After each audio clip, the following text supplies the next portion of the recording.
All right, it is truly my pleasure and honor to introduce our next keynote speaker, Peter Kirstein of University College London. He has really 40 plus years of persistent and fundamental contributions to the practical workings of the adoption of the internet worldwide.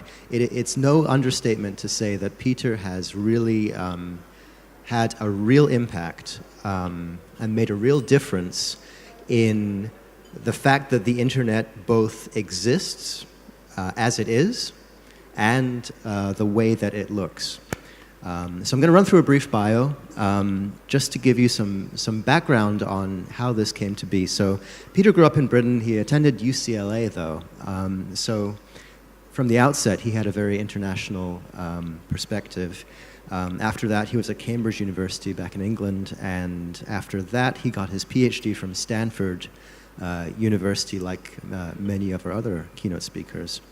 After he graduated, he took a job at CERN in Geneva as an accelerator physicist, and following that, a post at the US General Electric Corporate Research Center in Zurich, Switzerland. During this period, he met some names that should be very familiar to us: Bob Kahn, Vint Cerf, Larry Roberts. These people were instrumental to the US internet, and Peter was deeply involved in this effort, as his milestones speak to. In '67, he returned to the UK and joined University College London in 1973 as a professor, and he became the first head of I suppose the fledgling computer science department there in 1979. His technical milestones, as I said before, he has really changed the face of the internet. So let me kind of explain to you the highlights. So in '73, he was the first link outside of the ARPANET, and that was the satellite link, I believe, to London, to UCL. That was Peter's doing. Concurrently, or almost concurrently, in circa '77, he established a number of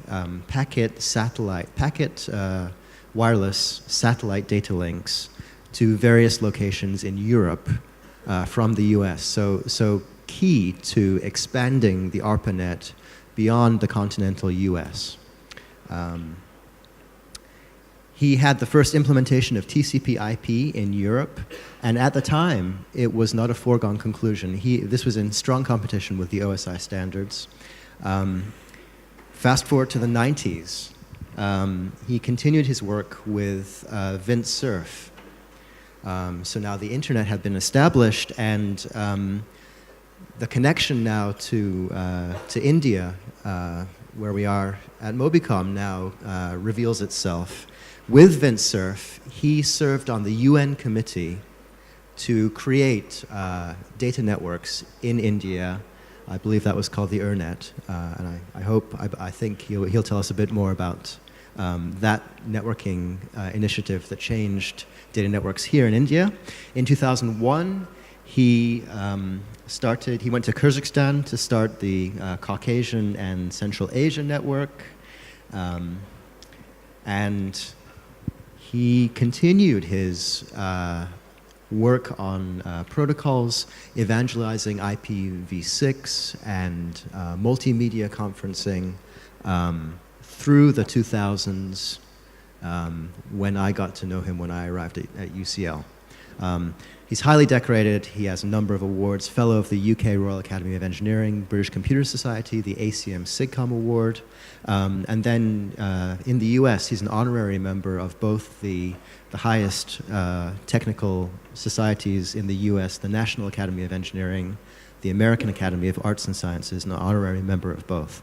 So, those awards speak to his energy, and on a personal note, I can really personally testify to Peter's energy. So I started UCL as a fresh faculty in 2008, and I was working late nights, toiling away as an assistant professor at UCL.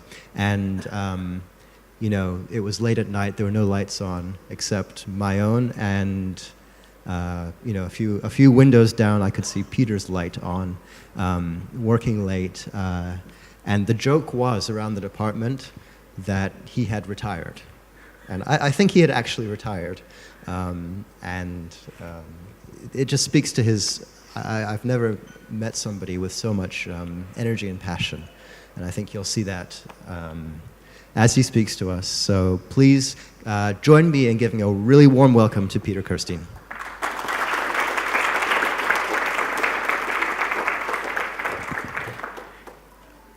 Well, Cal, it's difficult to live up to the sort of things you said there, but thank you. It's a great honor to be talking to you here today, and I thank the committee of MobiCom and ACM for this.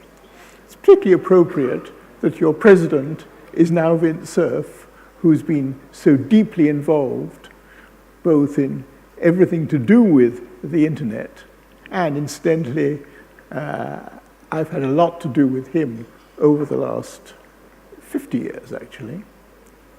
But the other reason that it's particularly appropriate to have this talk today, I'm afraid it can't be really futuristic, because it's supposed to be about how the internet came into being or some of the history of it in the past.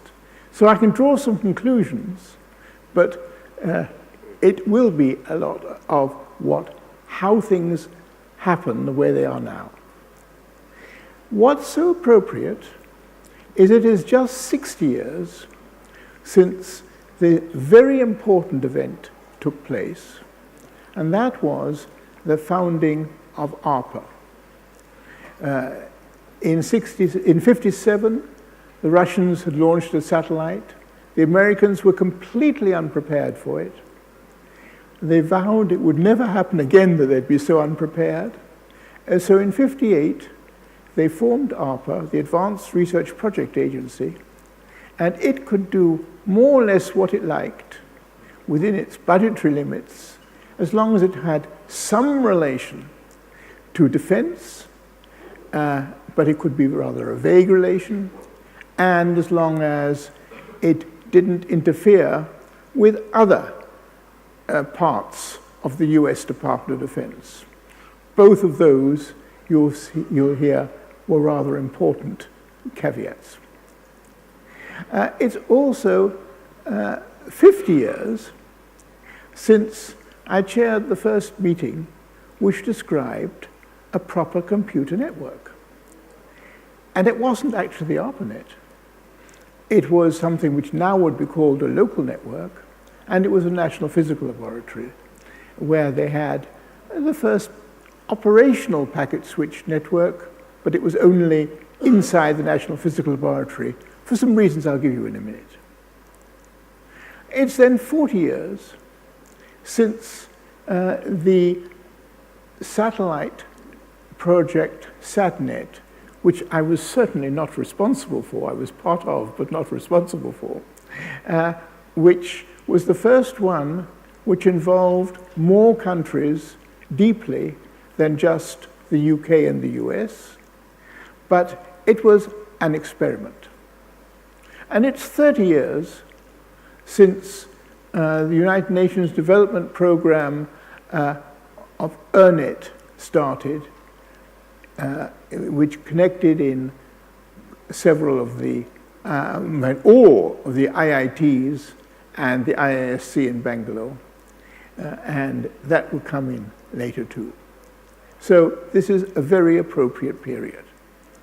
Well, what was the situation round about 1967, 68?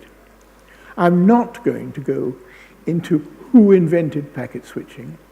I actually did write a paper about it, about the early days of packet switching, and it became absolutely clear to me that parallel developments were going on in the UK and the US. Both were under government funding. Neither of them were published. Neither of them knew what the other was doing, And I'm not going to get into the controversy of who did it first. Paul Barron certainly had the first ideas of it, but after that, it's difficult to say. But what is clear is that on the one side, the ARPANET was supposed to connect when it was envisaged in 1967, 66-67. It was supposed to connect all the computers funded by ARPA, with mainly in computer science, but as you will hear, not only, while the NPL, the National Physical Laboratory in the UK, Donald Davies did have the idea of a national packet switch data network. Unfortunately, it was one of the first times that governments didn't allow him to continue. Because at that stage, one of the things which was happening was that the British Post Office had a complete monopoly on communications. I mean, AT&T had it in the US, but not quite as complete as in the UK, where theoretically, even signaling with flags across public rights of way was interfering with the monopoly of the post office. They did not wish to see the National Physical Laboratory doing experiments with wide area networks, and therefore Donald Davies was restricted to doing things inside NPL, but in 1968 he did describe a working two-node network connecting the computers in NPL. That was the same time that ARPA, under Larry Roberts, put out an RFP for a communications computer, the so-called interface message processor later, the IMP, to start ARPANET. And that was supposed to be a wide area network. And at the time that that was put out, both NPL and the ARPANET designers had met in 1967 and knew what they each were doing. In 1969, the first IMPs were delivered. These had a very, very broad address space, 8 bits.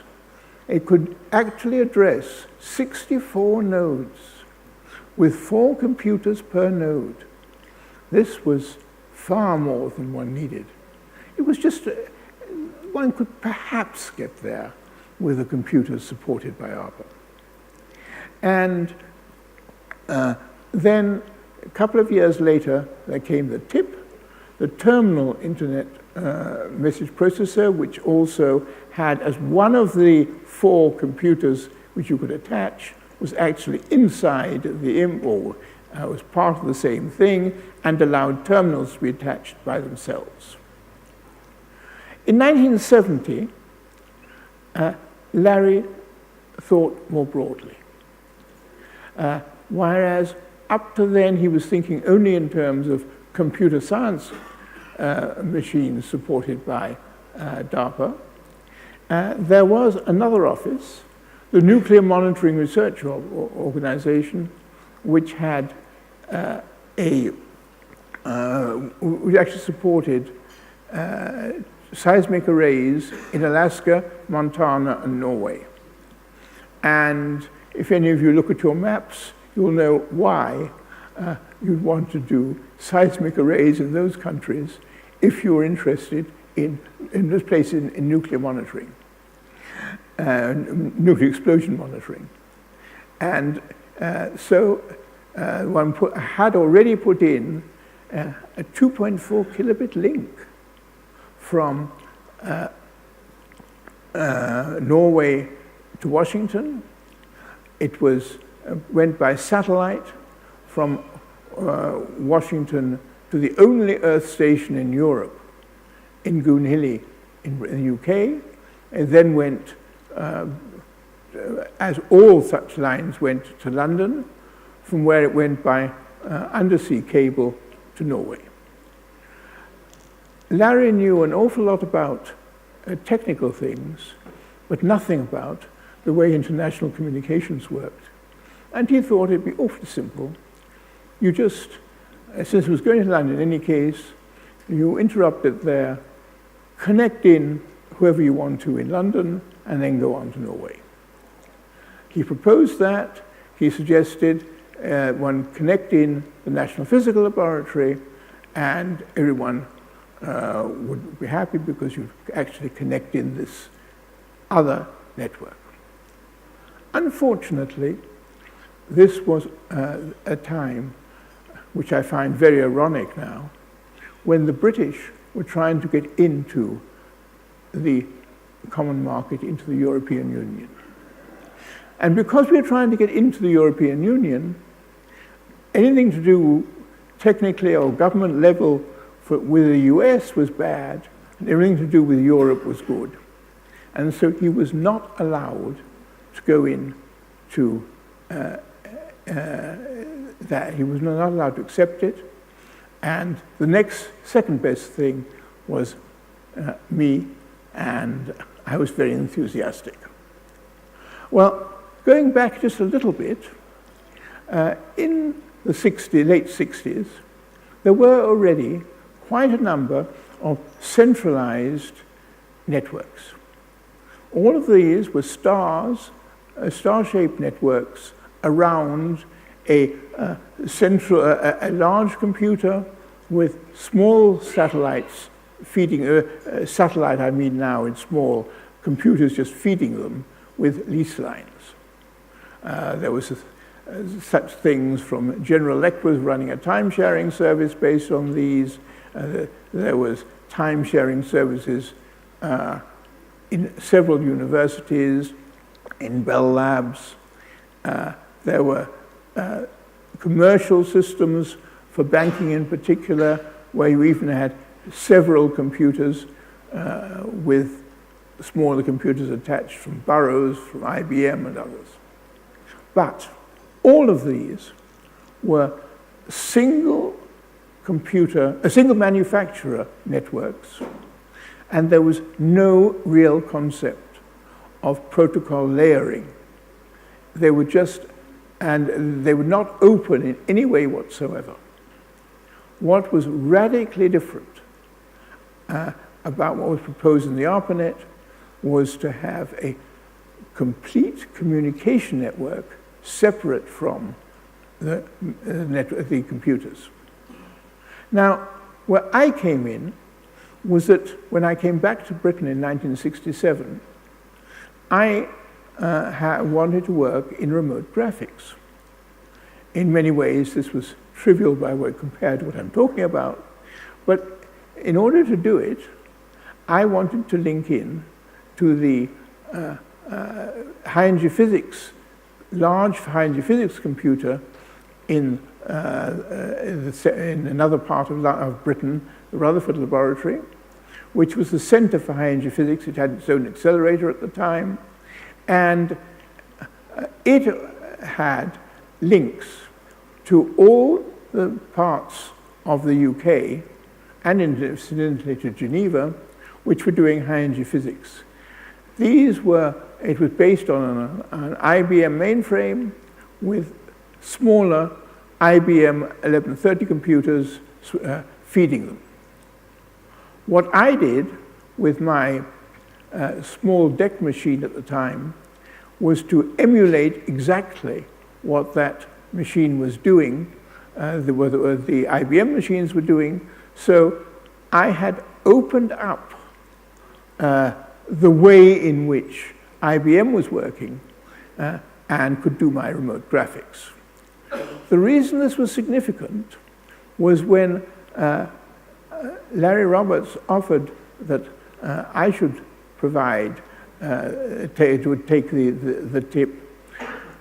I had to propose a research program because, after all, it was ARPA only supported research. So I proposed several things. One, that I looked at protocols.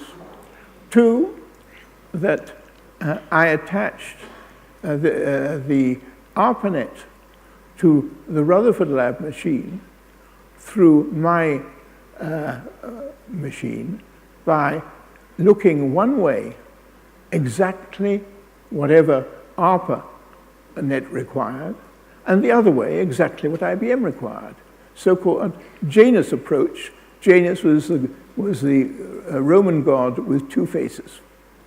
And I proposed doing that, and also something which was comparatively radical at that stage, proposed to provide services to any other people who wanted to collaborate on ARPA programs with, from Britain, British University, the US. Well, you would have thought that with that program it would be very easy to get British research support. It was not.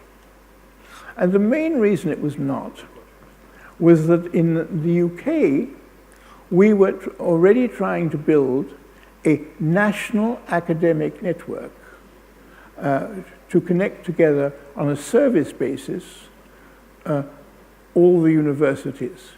They'd already built some regional ones with a central large machine and smaller ones. They now wanted to have that extend to a complete academic network. That was not something which one was trying to do in the US. There was far more independence between the universities. And always, ARPANET was stated to be an experiment, and the British wanted to do services, so they weren't interested in mere experiments in the US. So, in fact, all my efforts were refused, and it looked as if I would be unable to take up the offer. Well, I persuaded some very senior people in British Post Office to support the line to Norway for 1 year. And Donald Davies gave me the biggest amount he could give me from his personal accounts, which was $15,000. Well, that was enough to get started. And I accepted it, and lo and behold, in July '73, TIPS, that's the terminal imps, were delivered, both in Norway to connect in the seismic array and in UCL. And then came my problem.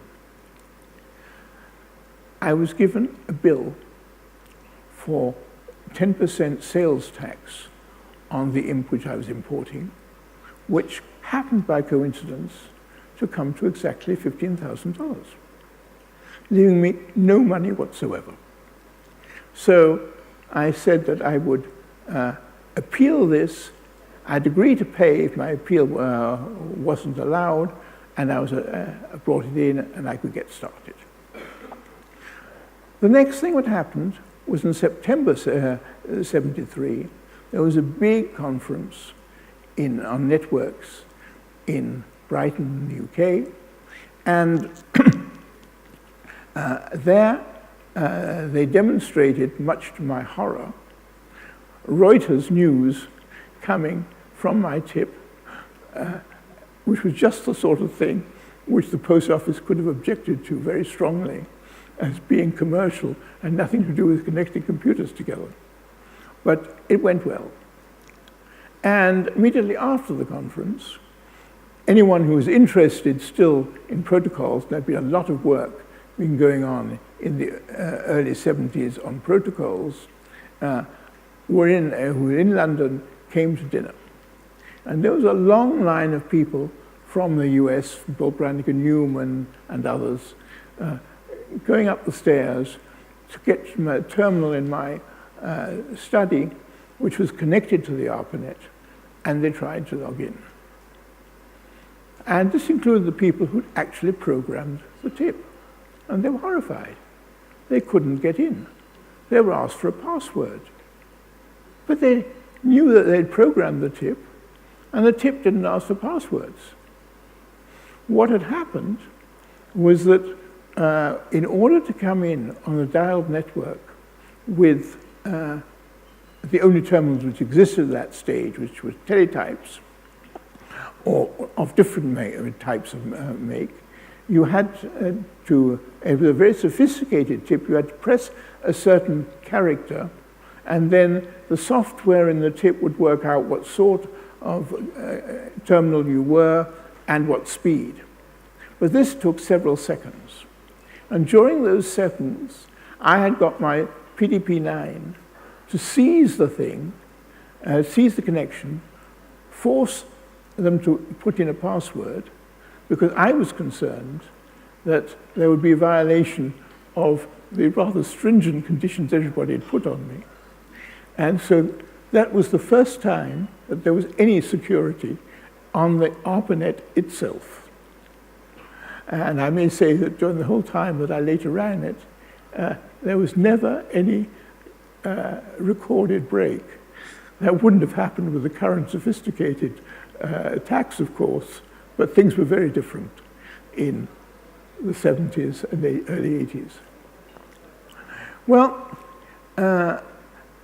just go on a little bit about that part of it. Things went very happily, the services went on.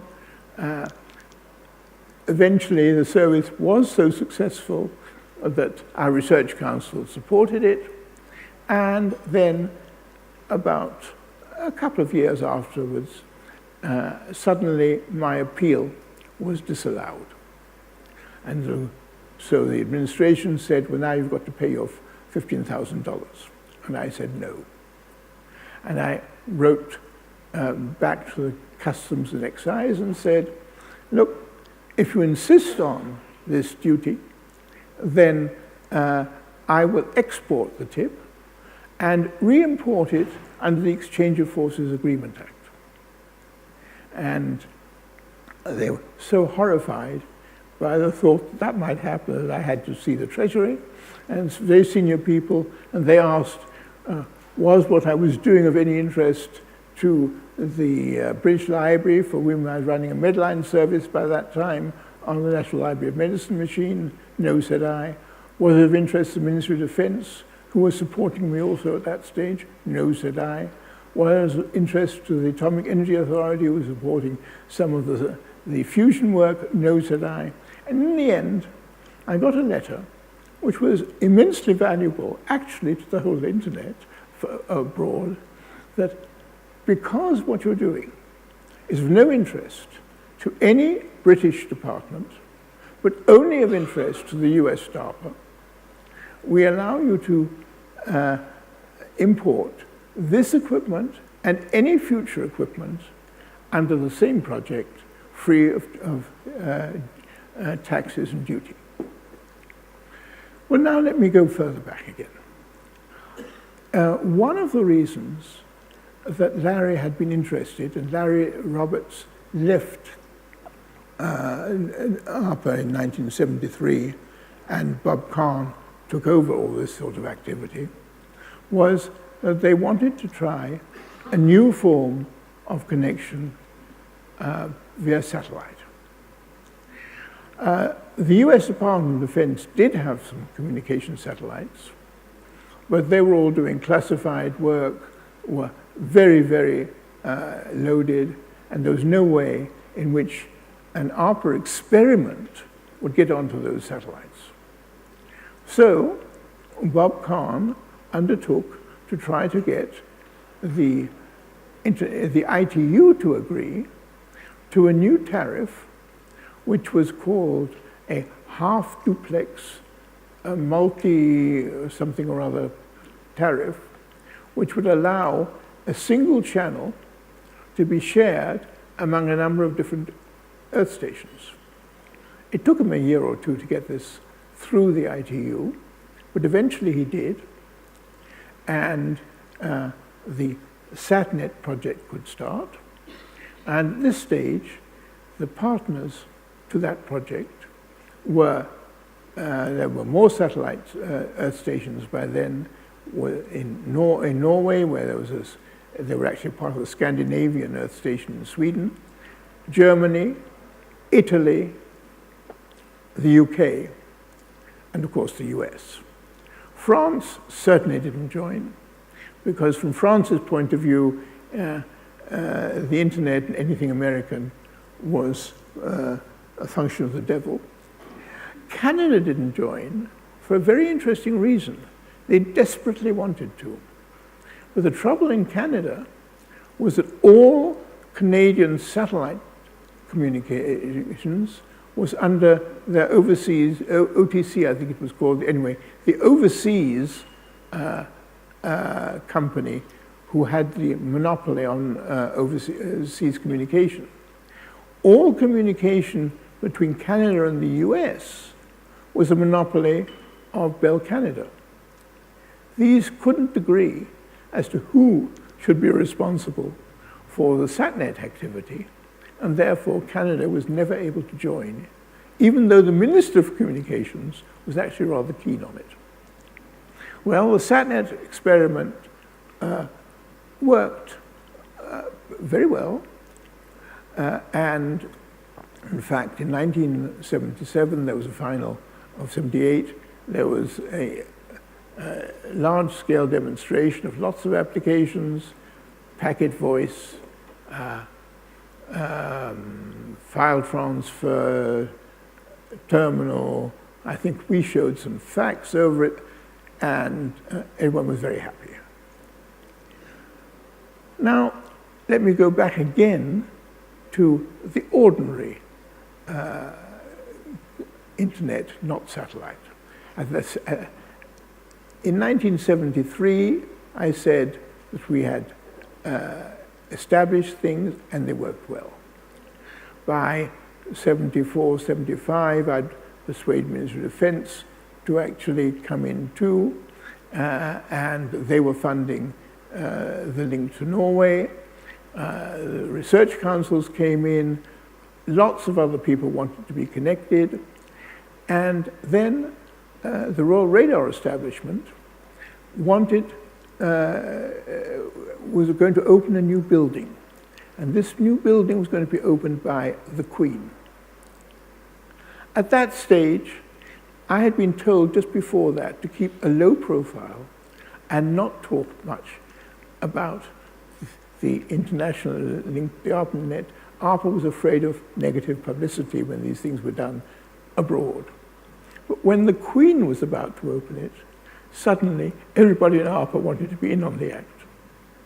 And that was one time when it was agreed that she would send a message, and then came the problem that we didn't have any message systems in the UK. I was using ISI, and one could have her use my account. I decided that was lèse-majesté, and about the only time I ever used the word correctly. As far as I know, it's the only time it's been used correctly in the technical literature, that it would be lèse-majesté unless there was an account set up called HME2 for her to use to send her message. She sent her message and everybody was happy. Well, in 1973, at the Brighton conference, two people, Vince Cerf and Bob Kahn, had already said something about their ideas about a network protocol. And in 1974, they wrote their fundamental, groundbreaking TCP/IP paper. DARPA promptly commissioned independent implementations from SRI and BBN, and as part of our activity, we agreed to provide one too. And so we had put together the first interworking TCP/IP by about 1976, I think. Might have been 77. If one looks at the Gates building at Stanford, the exact date is actually recorded there, because the Stanford activity was by a very junior assistant professor by the name of Vint Cerf. Well, by 1976 or 77, Vint had already was working now for DARPA, and there was a major demonstration. The demonstration was for sending a file from UCL to a van going over the Bay Bridge. The main reason that the TCP/IP was actually so important to DARPA originally was that DARPA was supporting a number of quite different communication activities. There was SatNet, there was a packet radio net, there was packet voice.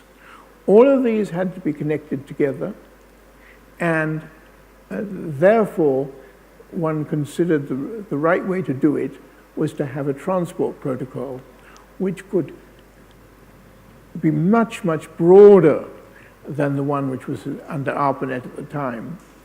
And that was going to be used for all these other activities. And then... Pardon? Right. And then the demonstration was going to connect together SatNet from basically London to Boston, ordinary ARPANET across the US to SRI, packet radio to the truck or car going across the Bay Bridge. And we were going to send some files from UCL to that car. And as was to be expected, the file went perfectly as long as you went on Route 101 to near the Bay Bridge. As you crossed the Bay Bridge, the shielding from the metal stopped it. And when you got to the other end, it continued. And it continued with no errors. And this proved how reliable TCP/IP could be under terrible error conditions. And therefore, it was an extremely important experiment. Well, from 78 onwards, now things changed dramatically. The SatNet experiment ended. None of the other European ones had ever tried any services on it. They really were only interested in the communications experiments. They weren't really permitted by their own governments to do much in the way of services, and they weren't service inclined. I, on the contrary, was interested in services. I had committed myself to our own post office and other authorities to work both on the emerging OSI, Open Systems Interconnection protocols, which were the flavor of the decade in Europe, and to some extent by the communications people like AT&T in the US, and also to do things with the ARPANET protocols. So I wanted to continue using SatNet, but also using the emerging commercial data networks, of which the first one was something called IPSS, which offered, they claimed, packet services to the US at 9.6, 48 kilobits.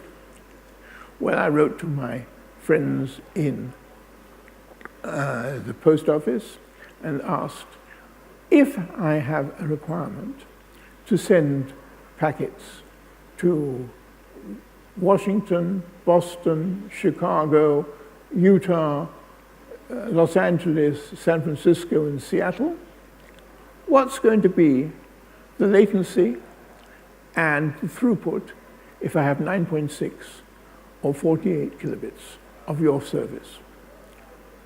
After a lengthy wait of about 6 to 9 months, they said, Professor Kirstein, I'm very sorry, we can't answer your question. But if we loan you, free of charge, a 48 kilobit link to the US, could you do some measurements for us? Well, for the next 6 years, I therefore had that link. I bought a smaller one, and also DARPA kept the SatNet one going, and kept upgrading it, because in the DARPA activities have now gone to higher speeds with domestic satellites, and therefore we had much higher speeds, and we had probably, or certainly, the best services of that kind in Europe, Europe to US. But this was just Europe to the US, and at the stage I had set up a governing committee so that every individual group who wanted to use it had to get permission.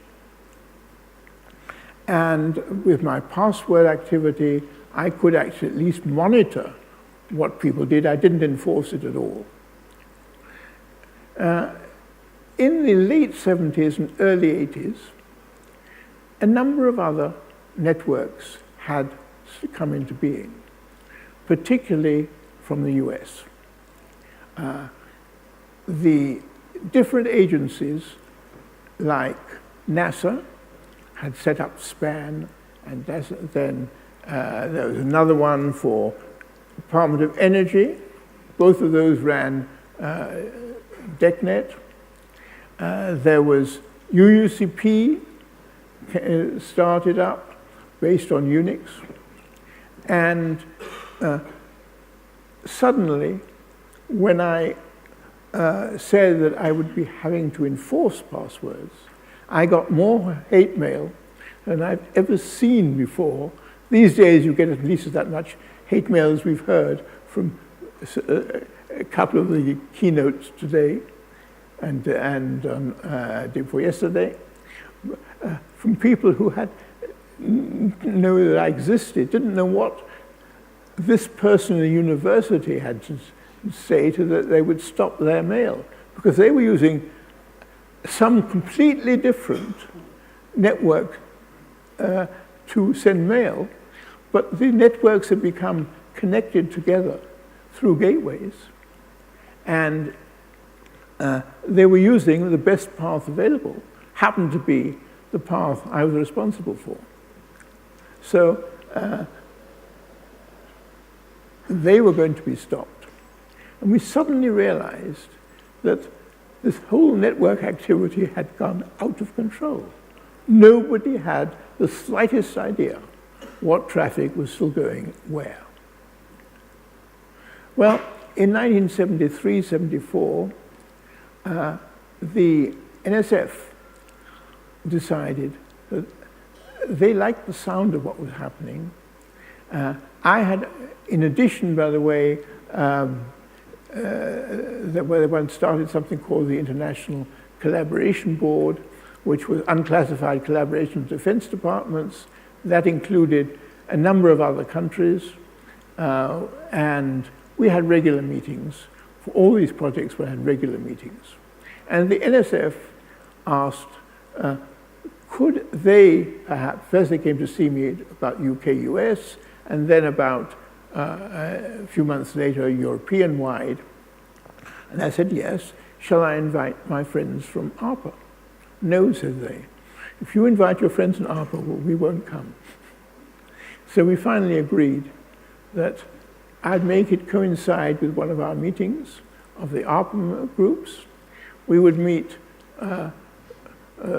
Friday, Saturday with the NSF. Sunday, both groups meet, and Monday, Tuesday would be the ARPA people. And that actually started a collaboration going on the US side as well. And on the under NSF, one first of all got CSNet started, and then somewhere around 1985, the ARPANET experiment ended, and they moved over. NSF took over with the regional networks. What I had forgotten to say was that between 78 and 83, both in Europe, one was busy honing all these OSI protocols so that they covered mail, terminal, file, and all the other applications. In the US, of the internet ones, everything was made to work over TCP/IP, and by something like 81, it was declared about ready to move over. Well, it wasn't completely, it still had to be tested a bit more, but I had no choice. My small PDP-9s, which were doing all the translations between the OSI protocols and the internet protocols, with the ARPANET protocols, was running out of steam. It was not worth putting the internet ones in. ARPA had already commissioned excellent internet ones on smaller DEC machines.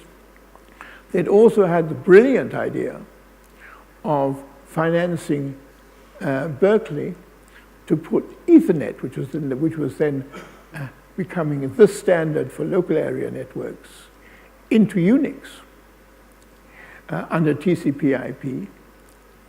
And so I moved to this new platform, moved all my applications activities onto the newer platform, and from about January 1982, I tried to run TCP/IP services as part of the service I was running between British universities and the US ones.